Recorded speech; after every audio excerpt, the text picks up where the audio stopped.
이재명 정부의 지난 8개월은 해체와 파괴, 붕괴와 추락의 시간이었습니다. 단순히 정책의 실패가 아닙니다.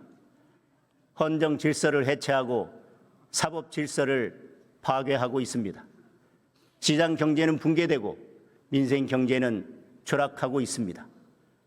정부를 이기는 시장은 없다라는 대통령의 발언은 시장 경제를 바라보는 이 정권의 시각을 그대로 드러냅니다.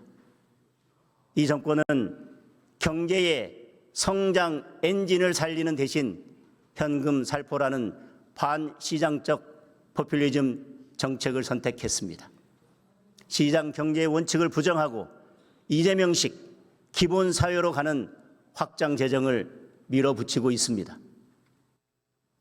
그 결과는 어떻습니까? 작년 11월 시중 통화량은 전년 대비 8.4%나 증가해서 역대 최고인 4,498조 원을 기록했습니다. 이재명 정권 출범 후 소비 쿠폰 등 돈을 풀기 시작하면서 8월 이후 4개월 연속 8%대의 높은 상승률입니다.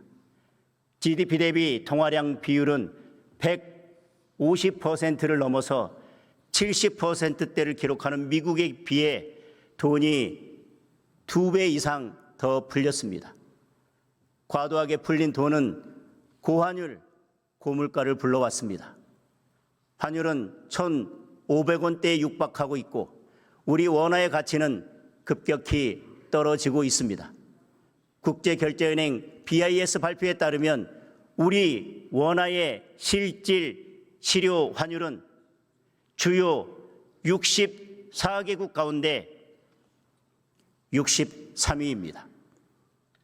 2024년 이후 선진국과 신흥국 모두 통화가 안정됐지만 원화 가치는 10% 넘게 떨어져서 2009년 글로벌 금융위기 이후 최저 수준으로 폭락했습니다. 환율 폭등으로 수입 물가는 6개월 연속 상승하고 있고 중소기업들은 원가 상승에 직격탄을 맞고 있습니다. 물가는 천정부지입니다. 쌀값은 전년 대비 18.9%나 올랐습니다.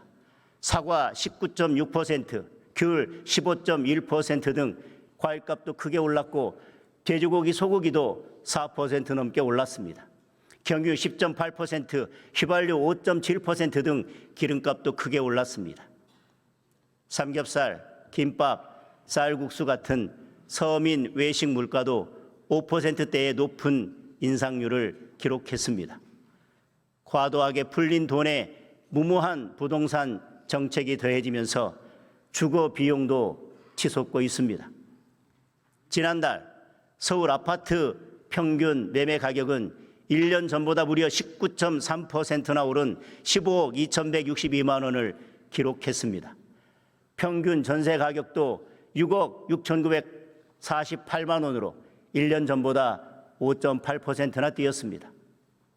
월세가 급격히 늘어 주택월세 비중이 62.7%까지 치솟았고 서울 아파트 월세 가격은 1년 사이에 13만 원 이상 올라 평균 147만 6천 원을 기록했습니다.